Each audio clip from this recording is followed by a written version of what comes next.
Me llamo Valeria Reséndez Reyes. Tengo 27 años y pasé 4 años dentro de las filas de logística y control territorial del cártel Jalisco Nueva Generación en la frontera norte de Tamaulipas. Hoy estoy escondida bajo la protección confidencial de un programa de testigos en un lugar inaccesible, sabiendo que cada segundo que respiro es prestado y que mi cabeza tiene un precio con demasiados ceros. Y lo que voy a contarles esta noche sobre lo que le ocurrió a mi hermana menor, Camila, cuando intentó cruzar la frontera hacia Estados Unidos huyendo de las garras del CJNG, es una pesadilla que la mañana ha sepultado bajo toneladas de tierra en el desierto y de la que absolutamente nadie se atreve a hablar. Si ustedes creen que entienden cómo funciona el tráfico de migrantes en la frontera o lo que significa tropezarse con el cártel Jalisco en el norte de México, les aseguro que no tienen ni la menor idea. Los noticieros les enseñan las patrullas fronterizas, las cercas de púas, los helicópteros y a la gente caminando en fila por el desierto. Pero nadie les muestra lo que hay detrás de esa cortina de humo. Nadie les habla de los campos de exterminio ocultos a 10 minutos del río Bravo, de las bodegas secretas donde la gente no es tratada como seres humanos, sino como fichas de cambio, como mercancía de desecho o como escudos humanos para distraer a la patrulla fronteriza mientras los cargamentos pesados de fentanilo y cocaína pasan limpios por las garitas. Nadie les cuenta que para el CJNG, una vida humana vale exactamente lo mismo que el billete de $100 sucio con el que pagan un cartón de cerveza en una tienda de conveniencia. Yo vi ese monstruo por dentro. Yo fui parte del engranaje que contaba las cabezas, que administraba los cobros y que registraba las entradas de la gente que venía huyendo del infierno, sin saber que caminaban directo hacia las brasas de algo mucho peor. Y la noche en que el nombre de mi propia hermana apareció en una de esas listas de ejecuciones sumarias para limpiar la ruta de un flete, comprendí que la única forma de salvarle la vida era quemar mi propia existencia y apretar el gatillo contra los mismos hombres con los que había compartido la mesa durante 4 años. Mi historia no empieza en una cuna de oro, ni en un barrio marginal lleno de adictos. Nací y me crié en Apatzingán, en el corazón de Michoacán, un lugar donde el aire huele a limoneros quemados y a pólvora vieja. Durante años, mi familia intentó mantenerse al margen del desmadre que se vivía en las calles. Mi madre lavaba ajeno y cocinaba para eventos privados, y yo me rompía la espalda estudiando administración en un instituto técnico local mientras cuidaba a Camila, que era 5 años menor que yo, una niña brillante, callada, que se pasaba las tardes dibujando en cuadernos viejos y que soñaba con estudiar medicina. Pero en Michoacán la neutralidad es un lujo que dura muy poco. En el año 2020, cuando la pandemia terminó de colapsar la poca economía que quedaba, a mi mamá le diagnosticaron un cáncer cervical invasivo. Las medicinas en el hospital público no llegaban. Las quimioterapias costaban una fortuna que no teníamos ni volviendo a nacer 3 veces, y las deudas con los prestamistas del pueblo comenzaron a ahogarnos. Fue en ese momento de desesperación absoluta cuando se presentó el punto de quiebre. En Apatzingán no hay bancos que te presten si no tienes escrituras, pero en cada esquina hay vatos con radios colgados al cinturón y camionetas blindadas que te ofrecen soluciones inmediatas a cambio de tu alma. Un sujeto apodado El Chueco, que era el encargado del cobro de piso y de la supervisión de bodegas para la plaza local del CJNG, era cliente habitual de la fonda donde yo trabajaba los fines de semana. Él sabía exactamente por lo que yo estaba pasando. Esa gente huela la necesidad a kilómetros de distancia. Un martes por la tarde, mientras yo lloraba en la trastienda porque el banco nos iba a embargar la pequeña casa de mi abuela y los doctores se negaban a recibir a mi madre para su tercera sesión, el Chueco se acercó. No me puso un arma en la cabeza, ni me amenazó. Me puso sobre la mesa un sobre de Manila con $8,000 en efectivo y la llave de una camioneta vieja. Me dijo que necesitaba a alguien que supiera usar una computadora, que llevara el control de los libros de entradas y salidas de mercancía en un almacén a las afueras de la ciudad, y que mantuviera la boca cerrada. Me juró por la memoria de su madre que solo se trataba de logística de aguacate y madera. que no tendría que tocar un arma ni meterme en pleitos de la maña. En ese momento, cuando ves a tu madre agonizando en una cama con las sábanas sucias de un hospital sin insumos, cualquier cuerda parece un salvavidas, aunque esté impregnada de veneno. Firmé el pacto con el diablo sin dudarlo. Acepté el dinero, pagué el tratamiento de mi madre y me metí de lleno en la estructura del cartel, convencida de que sería algo temporal. Solo unos meses para salir del hoyo y regresar a mi vida normal. Qué ingenua fui. En la maña solo hay dos formas de salir, en una bolsa de plástico negra o en una patrulla de la DEA. Al principio, mi trabajo parecía inofensivo. Llevaba listas de inventario, cuadraba los pagos de las extorsiones a los empaques de limón y administraba los sueldos de los halcones que vigilaban las entradas de Apatzingán. Pero la maña es como una arena movediza, que te va tragando centímetro a centímetro. Para cuando me di cuenta, ya no estaba en Michoacán. Tras una serie de enfrentamientos sangrientos contra los grupos rivales de la zona, el CJNG reorganizó su logística en el norte, y el comandante Rocco, un sujeto despiadado que respondía directamente a la cúpula del cartel en Jalisco, me mandó llamar. Me dijo que mi perfil discreto y mi capacidad para manejar números y registros eran requeridos en la frontera norte, específicamente en el corredor que va de Miguel Alemán a Reynosa, en Tamaulipas. Me trasladaron en un convoy de camionetas con cristales polarizados cruzando medio país en mitad de la noche. Cuando llegué a la frontera, el panorama cambió por completo. Ya no se trataba de limones ni de maderas, se trataba de la mercancía más lucrativa y desechable del planeta: seres humanos y droga sintética. Mi primera prueba real dentro del territorio fronterizo no fue un examen de contabilidad, fue una inmersión directa en la crueldad más absoluta. Ocurrió en una bodega abandonada en las afueras de Camargo, Tamaulipas, un edificio de lámina podrida donde el calor del mediodía convertía el interior en un horno sofocante. El Rocco me llevó personalmente en una trocona negra. Al entrar, el olor me golpeó como un puñetazo en la cara. Una mezcla nauseabunda de sudor rancio, orina, miedo y sangre seca.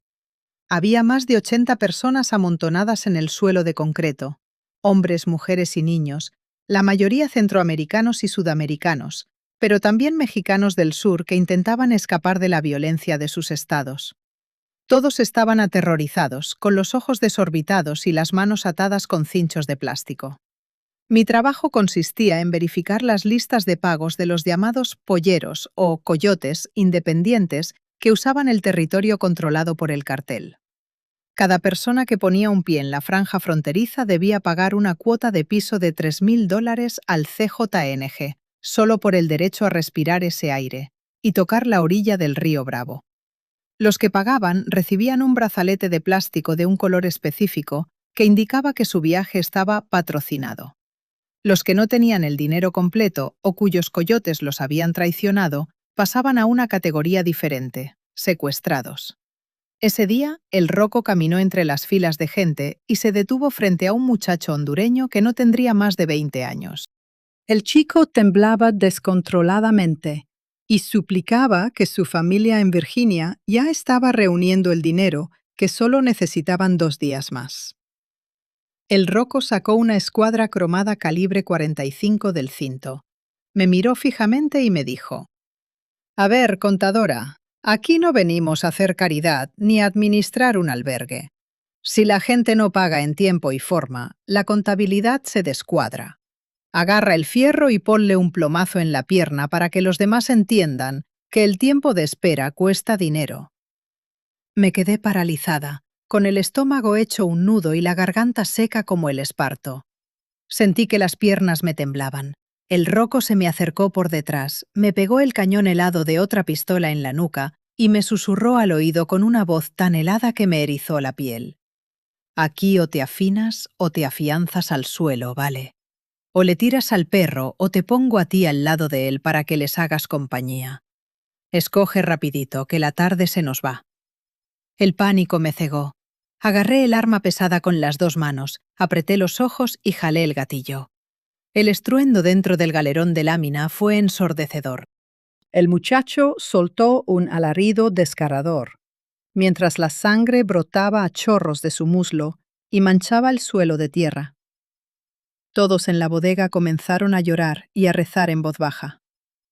El Rocco soltó una carcajada seca, me dio una palmadita en la espalda y me dijo: «Bienvenida a la frontera, contadora. Ya ves que no es tan difícil. Mañana me traes el reporte de la cobranza completo». En ese instante exacto supe que el alma se me había roto en 1000 pedazos. Ya no era solo una administradora desesperada. Me había convertido en un engranaje vivo de una máquina de moler carne humana. Regresé al hotel donde me hospedaban y me pasé 3 horas vomitándolo todo en el baño, odiándome, mirando mis manos en el espejo y preguntándome en qué clase de monstruo me estaba convirtiendo. Pero la trampa ya estaba cerrada. No había forma de dar marcha atrás. Si intentaba escapar, mataban a mi madre y a mi hermana en Michoacán antes de que yo pudiera llegar a la estación de autobuses. Con el paso de los meses, la rutina de la crueldad me fue adormeciendo los sentidos, como una anestesia venenosa que te vuelve insensible al dolor ajeno. Me asignaron una clave de radio, clave 35. Me entregaron un arma corta para mi propia protección y me pusieron a cargo de supervisar una red de 6 bodegas de seguridad en el corredor de Reynosa y Río Bravo. Fue ahí donde descubrí la verdad más oscura sobre las operaciones del CJNG en la frontera. Una trampa sistemática que la opinión pública desconoce por completo.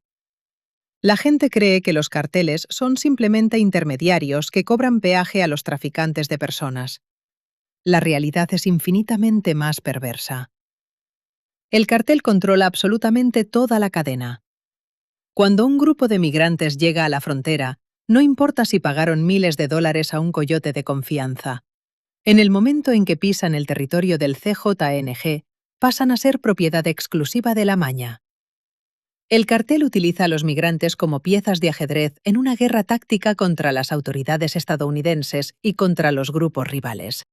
Aprendí que cuando el cartel necesita cruzar un cargamento masivo de metanfetaminas o fentanilo por un sector específico del río o por una zona desértica en el área de McAllen o Laredo, orquestan lo que en el argot criminal llamamos las jugadas de cebo o los señuelos. Agarran a grupos de 50, 80 o 100 migrantes, por lo general aquellos que no pudieron pagar la cuota completa o que resultan incómodos. Los suben a la fuerza a camiones de estacas y los tiran en medio de la nada en puntos críticos de la frontera, forzándolos a cruzar en masa a plena luz del día. Los obligan a correr hacia la cerca para activar los sensores térmicos, atraer a las patrullas de la Border Patrol y saturar la respuesta de los agentes federales estadounidenses. Mientras todas las unidades de la migra se concentran en procesar y detener a ese grupo masivo de migrantes aterrorizados, las estacas del cartel cruzan las mulas con las mochilas cargadas de droga por un sector despejado a 3 kilómetros de distancia. Para el cartel, si esos migrantes mueren ahogados en el río, perecen de deshidratación en el desierto o son detenidos y deportados tras sufrir golpizas, no representa la menor pérdida. Son simplemente material fungible, carne de cañón usada para despejar la ruta de la droga. Y no solo eso. Aquellos que demostraban habilidades técnicas, las jóvenes atractivas o los muchachos fuertes que no tenían dinero para pagar su rescate, eran seleccionados para cosas peor todavía. A los hombres los forzaban a integrarse a los campamentos de adiestramiento en las brechas para convertirlos en sicarios desechables o en peones para cavar fosas clandestinas. A las mujeres las enviaban a casas de seguridad cerradas para abastecer las redes de explotación sexual controladas por los comandantes de la plaza en Tamaulipas y Veracruz. Yo misma cuadraba las listas. Yo veía cómo los nombres se convertían en números y cómo los números se borraban cuando la persona dejaba de ser útil.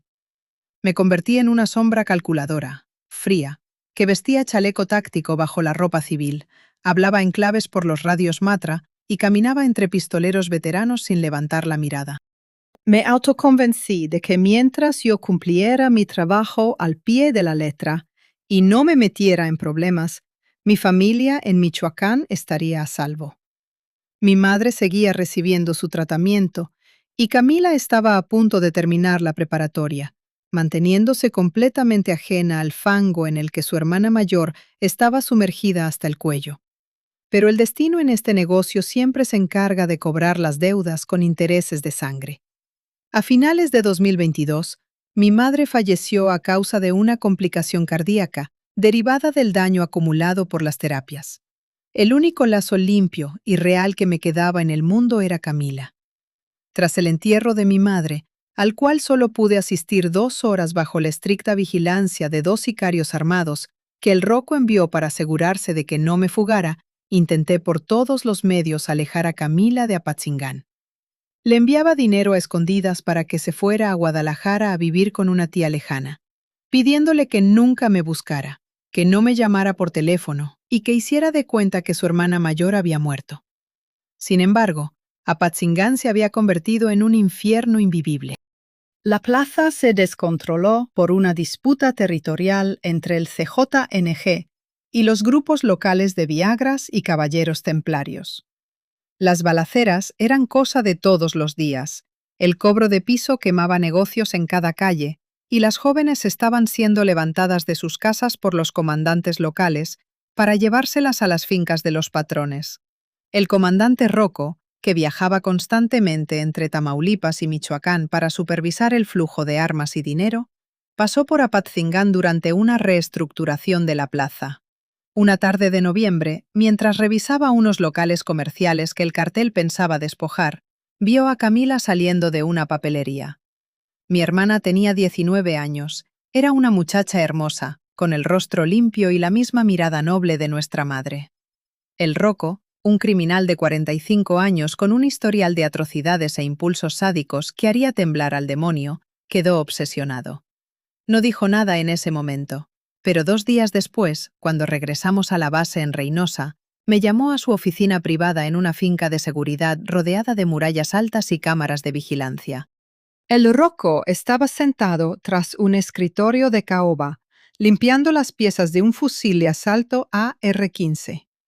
Me miró con una sonrisa torcida, de esas que anticipan una desgracia, y tiró sobre el escritorio una fotografía reciente de Camila, caminando por el parque de Apatzingán. Sentí que el mundo se detenía por completo y que todo el aire se me escapaba de los pulmones. Un sudor helado me recorrió la espalda. «Oye, contadora», me dijo arrastrando las palabras con ese tono norteño pesado y burlón que me producía náuseas. «Resulta que tenías guardadita una joyita allá en Michoacán y nunca me habías dicho nada. Qué bonita está tu hermanita, de verdad. Ya hablé con la gente de Apatzingán para que me la traigan este fin de semana para acá. Le voy a poner una casita buena aquí en la frontera. No le va a faltar nada. Así la familia queda bien unida con la empresa. ¿Cómo ves?» Ese fue el momento exacto en que la tierra se abrió bajo mis pies. Sabía perfectamente lo que significaba ser la mujer de un comandante del CJNG. Significaba violencia, abuso, humillación constante. Y tarde o temprano, cuando se cansaran de ella, o llegara otra más joven, una bala en la nuca y un entierro en una fosa clandestina en medio del monte. Me tiré prácticamente de rodillas frente a su escritorio, tragándome el orgullo y el terror, suplicándole que no la metiera en esto, diciéndole que era una niña enferma, que no sabía nada de la vida, que yo trabajaría gratis para él toda la vida, que haría los viajes de riesgo a la frontera con Estados Unidos, cargando lo que él quisiera, pero que por favor dejara a Camila en paz. El Rocco se levantó de la silla, me agarró fuertemente del cabello, me levantó del suelo con rabia y me pegó la cara a la pared. «A ver, pendeja», me gritó al oído mientras me apretaba la garganta con la otra mano. «Tú no estás en posición de negociar nada. Tú y tu familia son propiedad de la empresa desde el día en que agarraste el primer billete para la medicina de tu vieja. A la morra la van a traer sí o sí, y más te vale que le vayas explicando cómo están las cosas aquí, si no quieres que la traiga amarrada en la cajuela de una camioneta». Esa misma noche, arriesgándome a que me mataran en el acto si me descubrían, usé un teléfono satelital no rastreable de la logística del cartel para comunicarme con Camila. Hablé rápido, llorando en un callejón oscuro detrás de una de las bodegas. Le dije que tenía que huir de Apatzingán de inmediato, en ese mismo minuto. Le dije que no empacara nada, que dejara su teléfono en la casa, que agarrara el dinero en efectivo que le tenía guardado en un piso falso de su recámara y que tomara un autobús hacia el norte, pero no hacia Tamaulipas.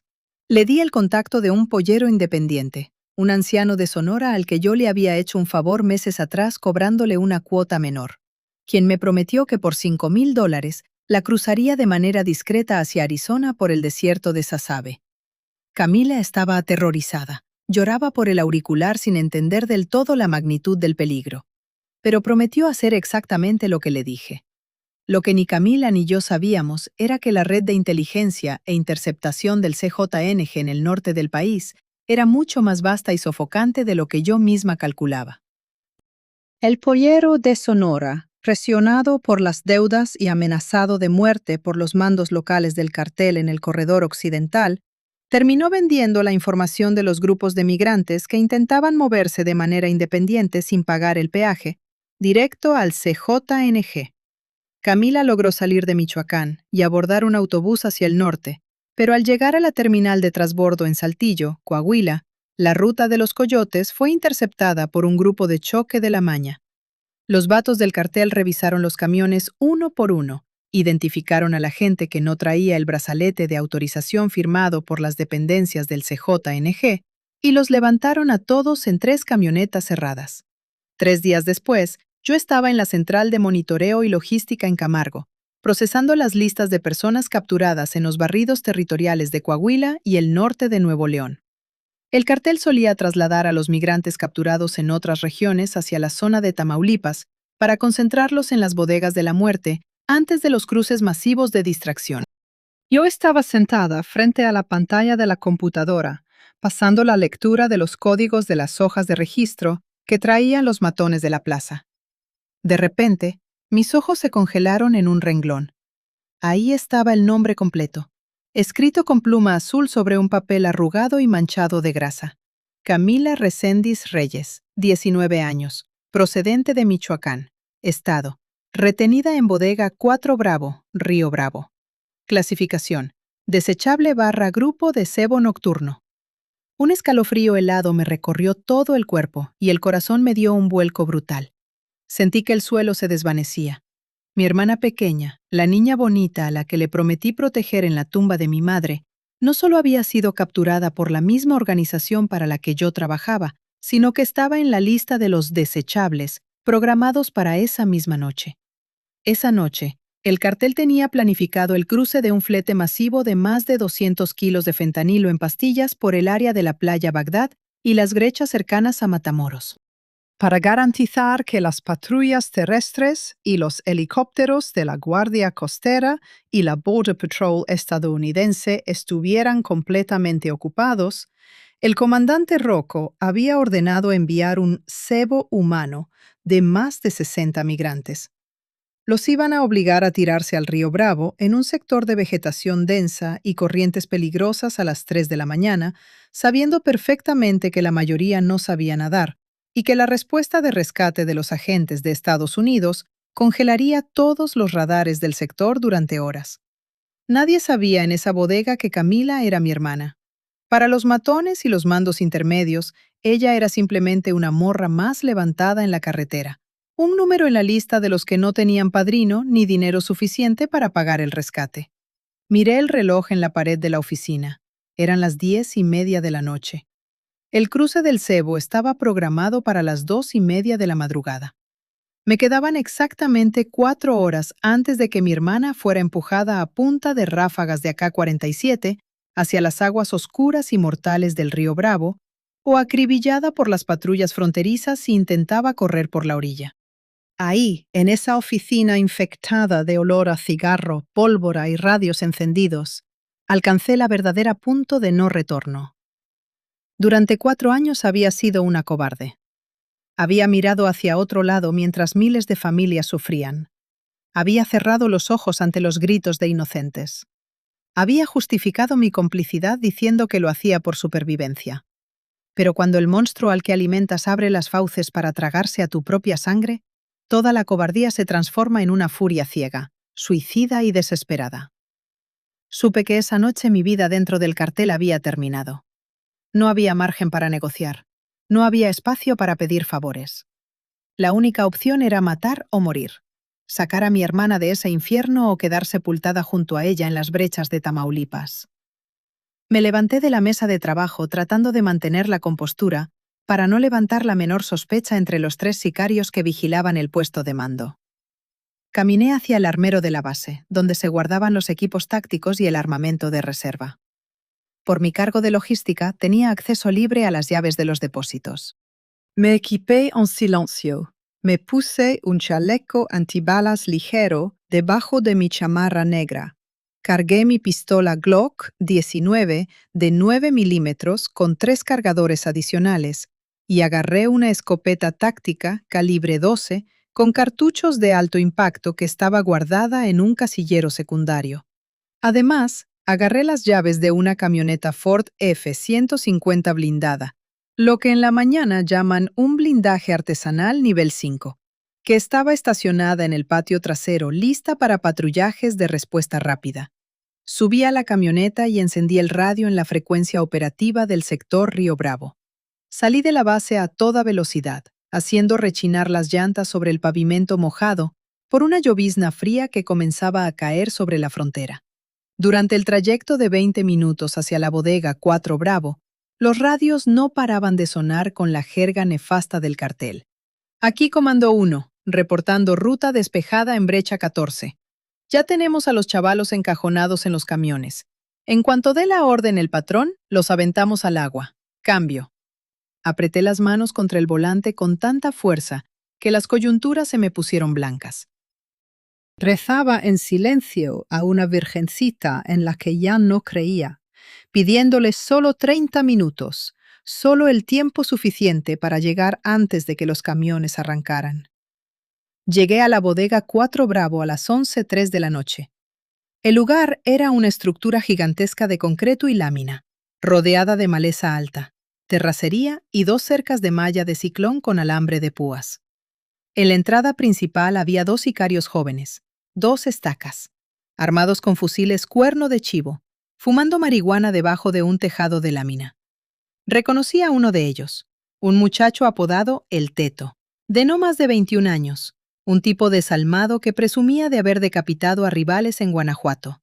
Me bajé de la camioneta manteniendo una mano dentro del bolsillo de mi chamarra, agarrando la empuñadura de la Glock.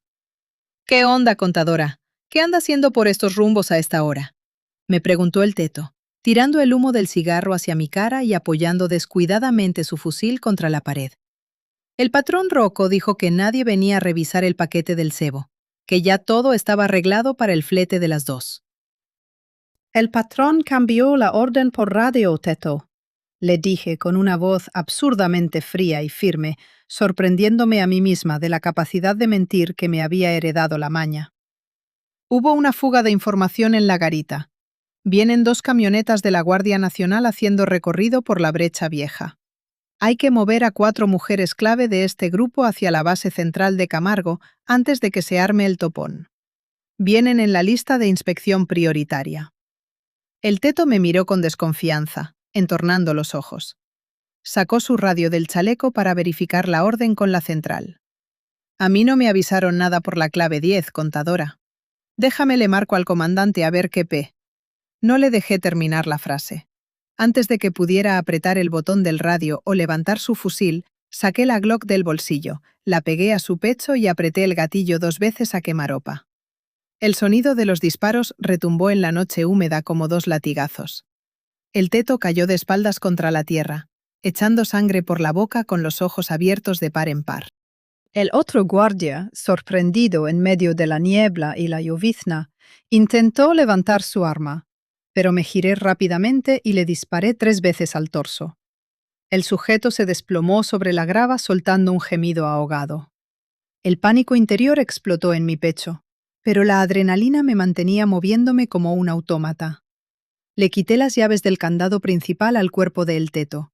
Agarré su fusil AK-47, le quité los cargadores extra y corrí hacia el portón de metal de la bodega.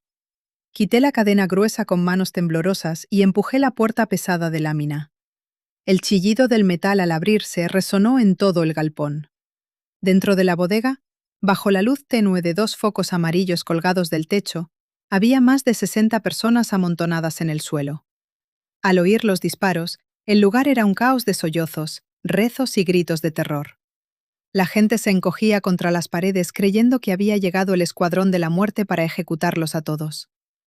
Caminé a toda prisa por el pasillo central, pasando la mirada desesperada sobre los rostros desnutridos, sucios y aterrorizados de las mujeres y los hombres. ¡Camila!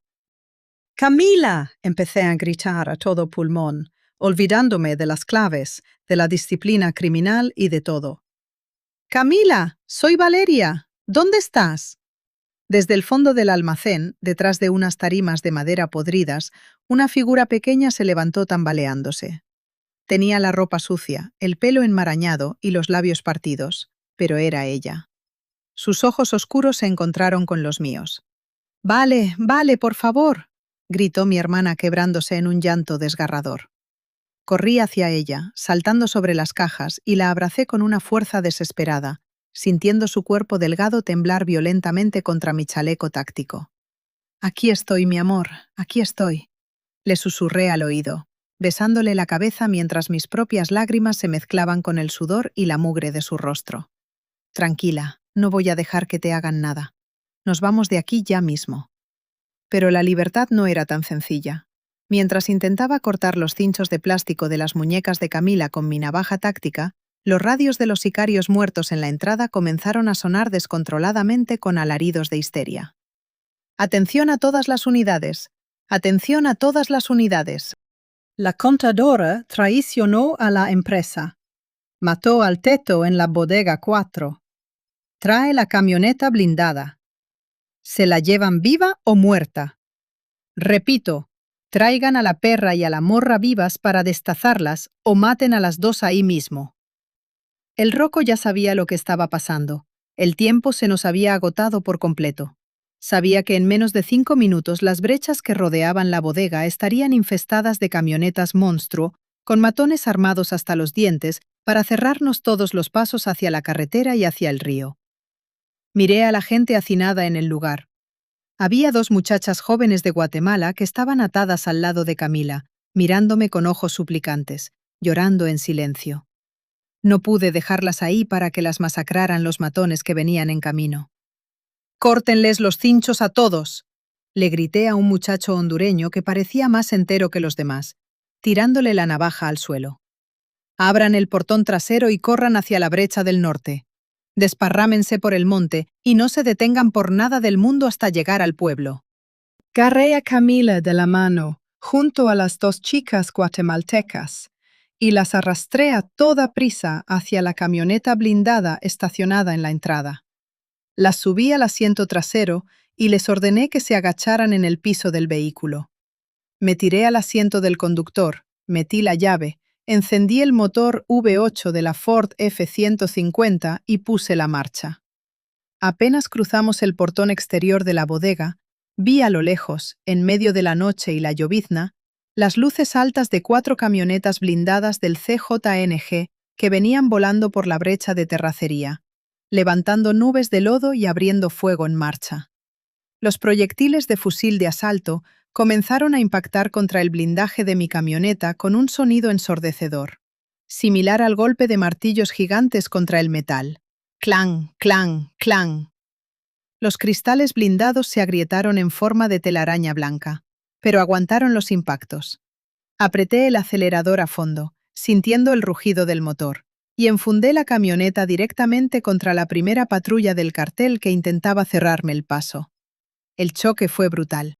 El impacto frontal destrozó el frente de la troca enemiga, arrojándola hacia una zanja lateral, mientras la blindada en la que íbamos dio un coletazo violento, pero logró mantener la tracción sobre la tierra mojada. Comenzó entonces la cacería más aterradora de mi vida. Manejé a más de 120 km/h por brechas oscuras, sin faros, guiándome únicamente por la silueta de los árboles y el resplandor de los relámpagos en el horizonte. Detrás de nosotros venían 3 camionetas del cartel, disparando ráfagas continuas de calibre .57,62, con montaraces colocados en las bateas traseras. El ruido en el interior de la cabina era infernal. Camila lloraba rezando en el suelo del vehículo, apretando sus manos contra mis piernas, mientras las otras dos chicas gritaban aterrorizadas cada vez que una bala lograba atravesar la lámina exterior y se incrustaba en los paneles interiores. «No te agaches, Camila. Quédate abajo y no te muevas», le gritaba yo mientras maniobraba con una mano en el volante y con la otra sacaba el fusil AK-47 por la ventanilla entreabierta, disparando a ciegas hacia atrás para intentar reventar las llantas de los perseguidores. El radio de la camioneta seguía transmitiendo la voz furiosa y desquiciada del Rocco. «No van a llegar al río, perras. Las voy a quemar vivas en un tambo. Tienen todas las salidas cortadas». Sabía que no podíamos tomar la carretera principal ni intentar llegar a Reynosa. Los retenes del cartel en las entradas urbanas eran verdaderas aduanas de la muerte. La única opción real, la única rendija de salvación, era llegar a la orilla del río Bravo en un punto conocido como la Isla del Mueble, un sector donde el cauce se estrechaba, la vegetación era sumamente tupida y la orilla estadounidense pertenecía a una reserva natural protegida del condado de Hidalgo, Texas. Si lograba poner a Camila al otro lado del río, las leyes federales estadounidenses y la presencia de la Border Patrol la protegerían de la furia inmediata del Rocco. A 300 metros de la orilla del río, una ráfaga pesada impactó directamente en el motor de mi camioneta. El radiador explotó en una nube de vapor blanco hirviente. La dirección asistida se bloqueó por completo y el vehículo comenzó a perder potencia rápidamente hasta detenerse de golpe contra un matorral espeso. «¡Abajo! Todos fuera de la camioneta ya», grité desesperada. Salimos atropelladamente de la cabina bajo una lluvia de plomo. El aire olía a gasolina, pólvora quemada y tierra húmeda. Agarré a Camila de la cintura y junto a las dos muchachas guatemaltecas nos internamos a toda carrera en el monte bajo de mezquites y huizaches que bordeaba la ribera del río. Las espinas nos rasgaban la piel, la cara y la ropa, pero el dolor ni siquiera lo sentíamos. La adrenalina pura nos anestesiaba el cuerpo. A nuestras espaldas, escuchamos los enfrenones violentos de las camionetas de la maña, las puertas abriéndose de golpe y los gritos de los sicarios que se bajaban a perseguirnos a pie. «¡Allá van las perras! ¡Mete los perros a la brecha! ¡Que no lleguen al agua!». Corrimos a ciegas en la penumbra. Las linternas tácticas de alta intensidad de los matones cortaban la oscuridad detrás de nosotros, proyectando sombras largas y amenazantes entre los árboles. Los disparos no cesaban. Las balas pasaban silbando a centímetros de nuestras cabezas, arrancando pedazos de corteza de los troncos y hojas de los matorrales. ¡Fiu! ¡Fiu! Tropecé con una raíz y caí de bruces en el lodo, pero Camila me agarró de la chamarra y me levantó con una fuerza que no sabía que tenía. «Vamos, Vale, no me dejes ahora, por favor», me suplicaba mi hermana entre sollozos. Llegamos finalmente a la barranca del río Bravo. El agua se veía oscura, densa y traicionera bajo la lluvia fina, moviéndose con una corriente rápida que imponía respeto. Apenas a 100 metros de distancia, en la orilla opuesta del lado de Texas, se podían ver los reflectores potentes de las torres de vigilancia y las luces intermitentes rojas y azules de las patrullas fronterizas estadounidenses que habían sido alertadas por el tiroteo masivo en el lado mexicano. «¡Órale, al agua todas! ¡Crucen rápido hacia las luces!», les ordené a las dos chicas guatemaltecas y a Camila, empujándolas hacia el declive de la orilla. Las dos guatemaltecas no lo pensaron dos veces y se tiraron al agua helada, pataleando con desesperación hacia la orilla norte. Camila se giró hacia mí, agarrándome de las manos con una angustia infinita. «Ven conmigo, Vale. Por lo que más quieras, cruza conmigo. No me dejes sola», me suplicaba llorando descontroladamente. Escuché los pasos pesados de los sicarios rompiendo ramas a menos de 40 metros detrás de nosotros. Las linternas ya iluminaban el borde de la barranca. Sabía que si yo me tiraba al agua con ellas, mi peso, el chaleco y el cansancio nos ralentizarían a las dos, y los matones nos dispararían como a patos en un estanque desde la orilla alta, antes de que alcanzáramos la mitad del cauce. Además, si las autoridades estadounidenses nos detenían a las dos juntas, mi historial dentro del cartel, Mis firmas en los registros y mi clave operativa me llevarían directo a una prisión federal de máxima seguridad, dejando a Camila a la deriva en un proceso de deportación inmediata de vuelta a México, donde el cartel la estaría esperando en la puerta del centro de detención.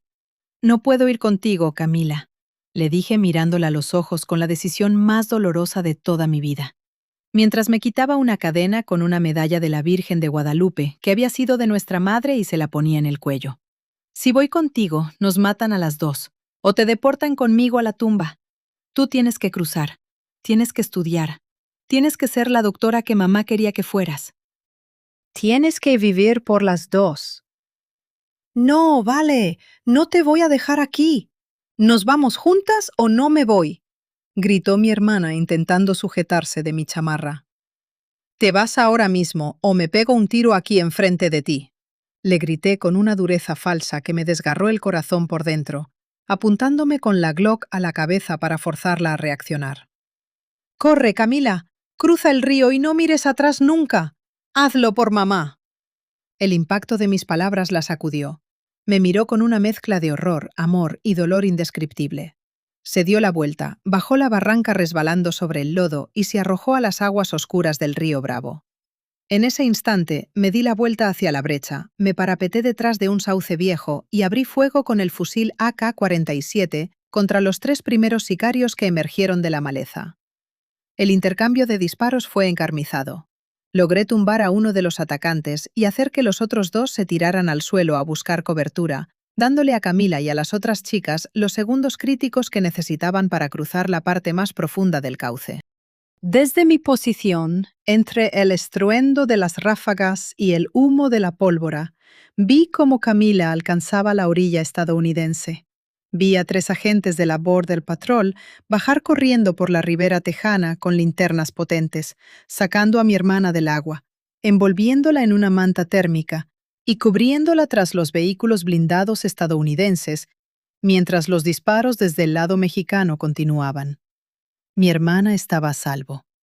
Había cruzado el infierno y estaba con vida en suelo estadounidense. Mi misión en este mundo estaba cumplida.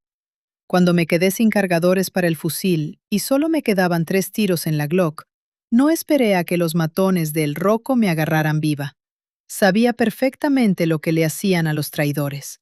Me tiré por la barranca hacia una zona de carrizales espesos y corrientes secundarias del río, dejándome arrastrar por el agua helada en dirección sur, hacia una zona de pantanos y canales ciegos que conocía por mis mapas de logística.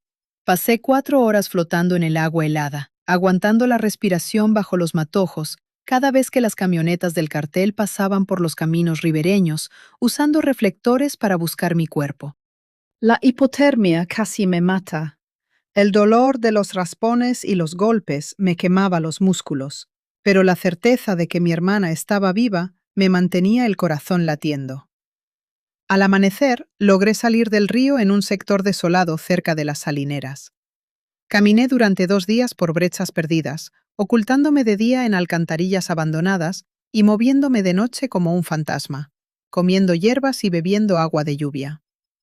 Usando contactos de emergencia que había guardado durante años, gente de la administración pública a la que el cartel le pagaba nóminas paralelas pero que odiaban a la maña, logré ponerme en contacto con una agencia de investigación federal estadounidense a través de un canal confidencial en la embajada. Les entregué lo que ningún operativo militar había logrado conseguir en años: las ubicaciones exactas con coordenadas GPS de 12 bodegas de exterminio en la frontera, los nombres y rostros de los mandos de la red de tráfico humano del CJNG, los libros de contabilidad encriptados que yo misma había administrado, y las frecuencias secretas de radio de la cúpula operativa en Tamaulipas y Michoacán. A cambio de esa información, que desmanteló 3 estructuras mayores del cartel en la frontera norte, me concedieron el ingreso a un programa de protección de testigos bajo custodia confidencial. Pero no crean que esto es un final feliz de película de Hollywood.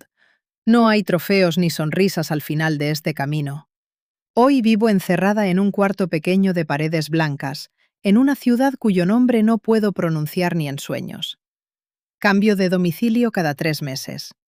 No puedo mirarme al espejo sin ver la sangre del muchacho hondureño al que le disparé en Camargo, ni sin escuchar los gritos de los inocentes que vi pasar hacia la muerte, mientras yo llevaba los libros de contabilidad de la maña. El cártel Jalisco Nueva Generación me busca por todo México y Estados Unidos. La orden de El Roco de ponerme en un tambo de ácido sigue vigente y no caduca nunca. Mis noches son una pesadilla perpetua de insomnio, sobresaltos y paranoia. Cada vez que escucho el motor de un auto detenerse afuera de mi ventana o el crujido de una puerta en la noche, me pongo de pie con la mano en el mango de una navaja, esperando el momento en que los matones entren a cobrar la cuenta final. Mi hermana Camila está a miles de kilómetros de aquí. Vive bajo un nombre falso en un estado del norte de Estados Unidos, bajo un estatus de asilo humanitario protegido por autoridades federales.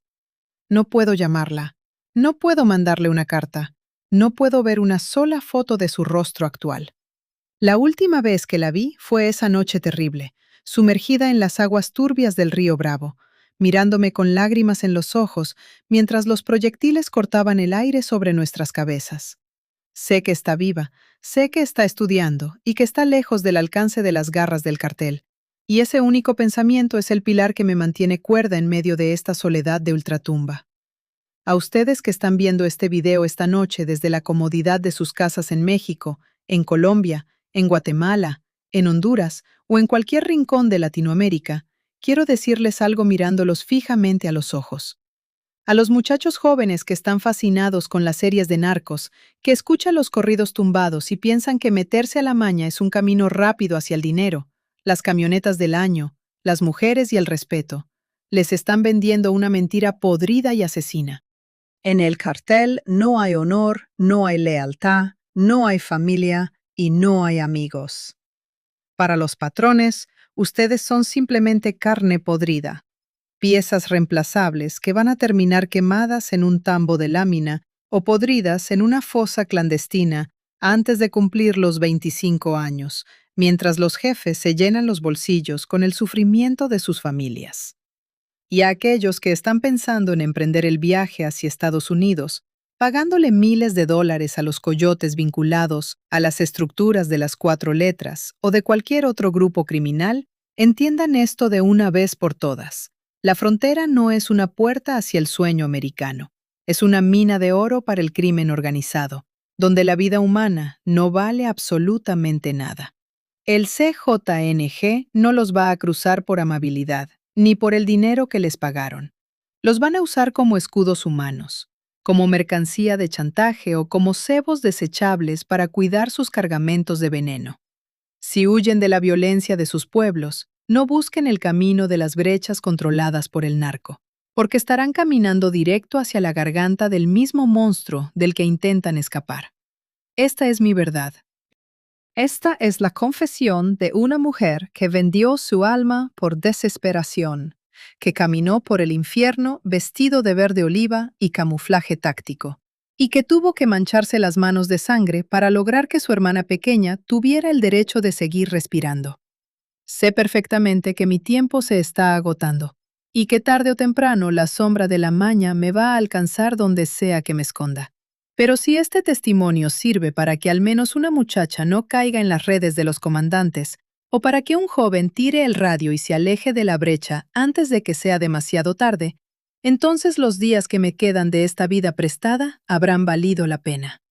Quédense en paz, mantengan a sus familias lejos de esta mugre, y que Dios tenga piedad de todos los que se quedaron atrapados en la tierra sin ley de la frontera.